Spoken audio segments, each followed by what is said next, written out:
Good evening, ladies and gentlemen. Thank you very much for having me.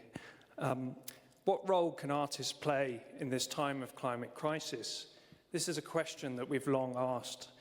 And for a long time, we were troubled by the lack of answers that we had to this question.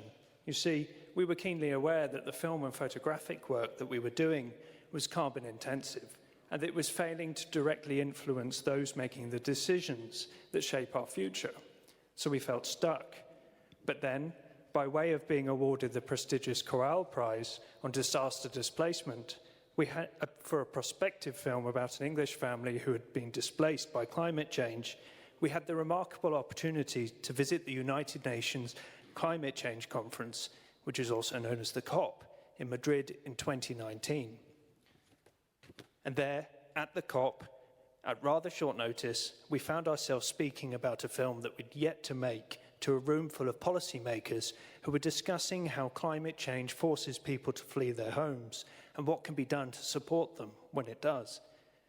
So there we were on stage, delivering our speech, a speech that was written in a state of anxiety the night before in our hotel room, and one that was reaching its climax. And we said the following: art doesn't change the world, policy does. It was a bold statement, and one that rather conveniently let us off the hook from the whole "what can artists do about climate change" thing. Don't forget, we were in a room full of policymakers, so it seemed the right thing to say at the time. After all, weren't they the ones with the power and the knowledge to change things? So we stepped off the podium, speech over, inner Greta Thunberg satiated. But not long after, one of the event's panelists, a certain Dina Ionesco from the UN's Migration Agency, approached us and said this: "I agree with everything that you said in your speech, except one thing. Policy doesn't change the world, art does." You can imagine how we felt. Here was a respected policymaker and one-time political refugee telling us that art was more important than policy making. We had a complete brain implosion. So we thought about our question some more, right there at the COP. And where we thought about it the most was during the informal negotiations of the Warsaw International Mechanism on Loss and Damage, which is known as the WIM for short. As a global community, the WIM tells us that we should provide support for those impacted by climate change-induced loss and damage. For example, when a climate-intensified cyclone causes a massive storm surge that washes away a village, an unprecedented wildfire burns down a town, or an unseasonable drought leads to famine. People have to move and face the challenges of rebuilding their lives from scratch. They need support. But with loss and damage being a controversial issue that evokes red line crossing words like compensation and liability, the policy making is taking time. Many would say far too much time, and as a result, climate vulnerable communities are still not receiving adequate support. So there we sat, on tenterhooks, watching the negotiations like a football match that had gone into overtime, or perhaps more accurately, as neither of us know anything about football, like in a negotiations-based version of Stanley Kubrick's Dr. Strangelove.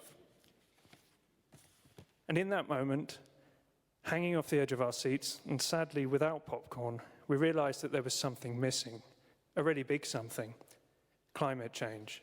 Or perhaps more precisely, the palpable experience of what it's like to be on the front lines of the climate crisis, the thing which we tried to capture in our work. We were shocked. How could these policymakers make decisions, let alone meaningful decisions, without directly experiencing the heat, crashing waves, and choking smoke of the climate crisis? How could they truly understand the events that force people to leave their homes when sitting in an air-conditioned, windowless conference room? My colleague Lena will now continue the story.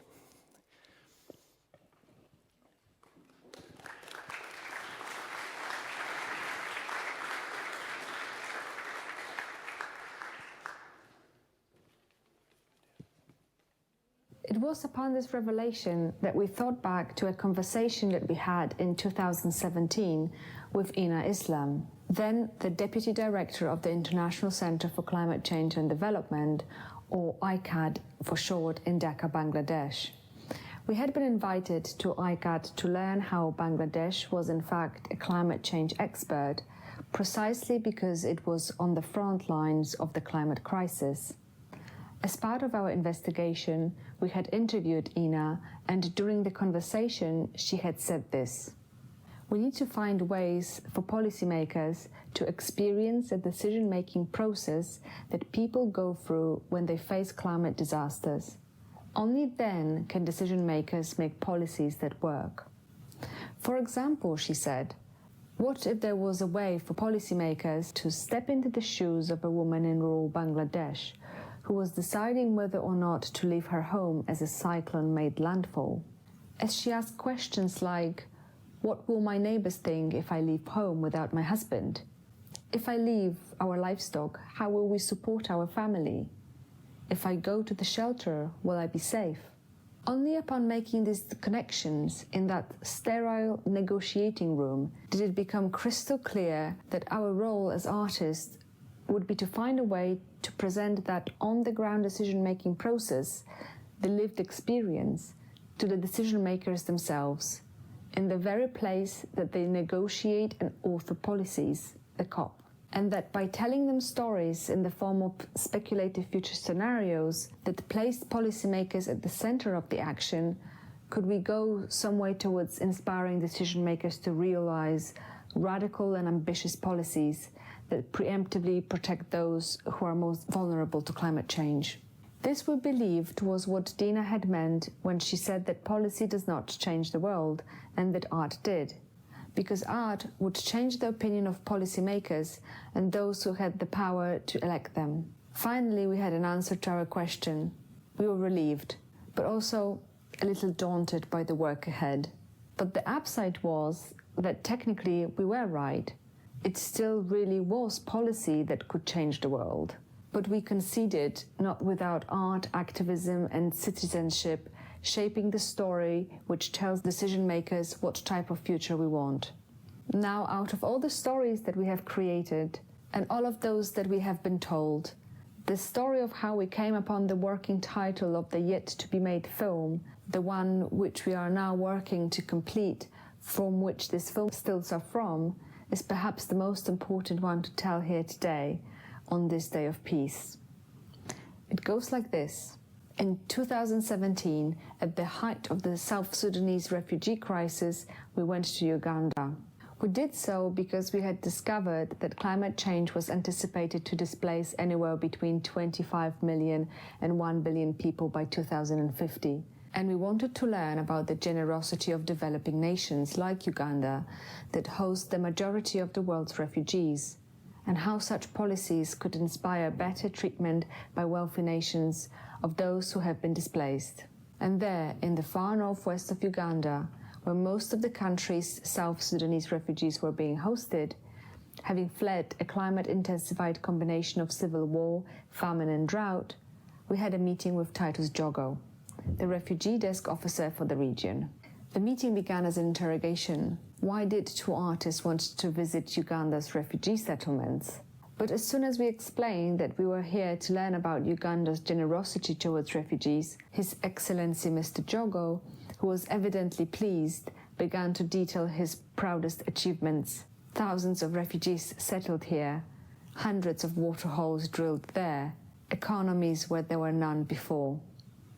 And then, at the very end of his sermon, whilst explicitly referring to a recent reduction in refugee quotas by a well-known superpower, he said words to the following effect. We need to be generous towards refugees because you never know, one day you too might become a refugee. So how does all this relate to peace? Well, for us, the time we spent with those working to address the intersection of peace and climate change has highlighted the following 2 points. Firstly, that peace, like our climate, and those who have been displaced, needs to be nurtured and projected into the future by the stories that we tell in the present. And secondly, that building lasting peace and bringing about climate justice requires interdisciplinary and collaborative approaches, which defy the strict divisions of our disciplines. Only in this way we can push towards the radical and immediate changes that we need to make as a global society. Therefore, in order to change the world, and change the world we must, We need to work together as artists, policymakers, and most importantly as citizens of planet Earth to tell a story that ushers in a world that is cooler and in which peace can thrive. How else can we assure intergenerational peace?